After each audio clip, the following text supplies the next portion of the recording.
This conference, Autism One, used to be owned pretty much by Jeff Bradstreet. He was the main leading pioneer in this work.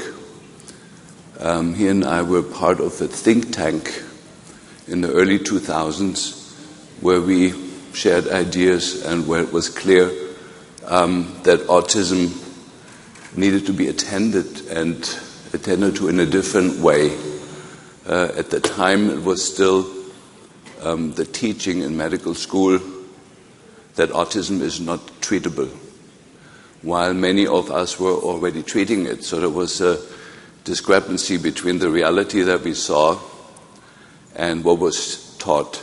And as some of you know, 3 years ago, Jeff lectured here, and a week later he was raided by the FDA, and another week later he was found with a gunshot in his chest floating in a river. And so many of us lecturing on these circuits are aware of those risks.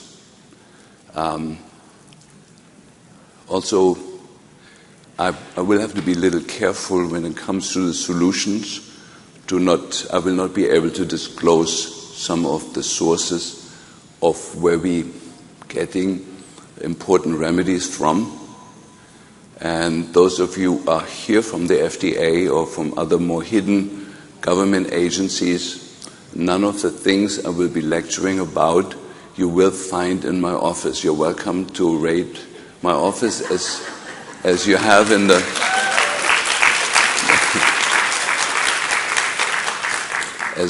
the past.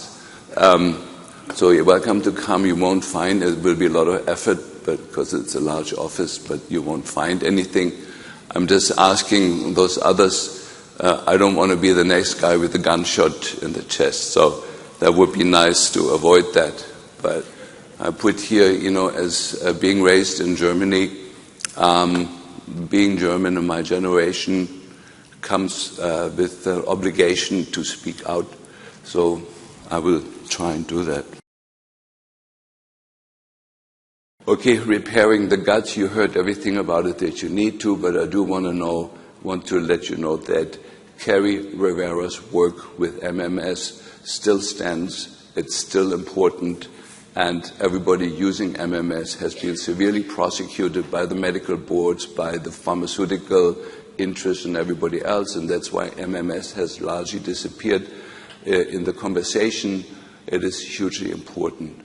So read Kerry Rivera's book on healing the symptoms known as autism. What I really like to do is what happened with AIDS in the 80s when everybody was dying. AIDS patients got together, exerted pressure on the politicians, and they got their remedies in. That has not happened in autism. It needs to happen. As physicians, if we organize it, we lose our license and our livelihood. But if you, as moms and dads, do it, you will succeed. We need Zuramine as a legal drug. That was legal in the country. It's never been forbidden, never been outlawed. But it treats cancer, it treats autoimmune disease, it treats MS, it treats autism. So you get the whiff. It's why it's not popular with the regulatory agencies. The FDA is committed to protect the pharmaceutical interests. It has become an evil agency. And I don't know, one of the founding fathers in the country said, if a government agency becomes despotic, it needs to be obstructed and resisted and overturned. So I'm just giving you some ideas.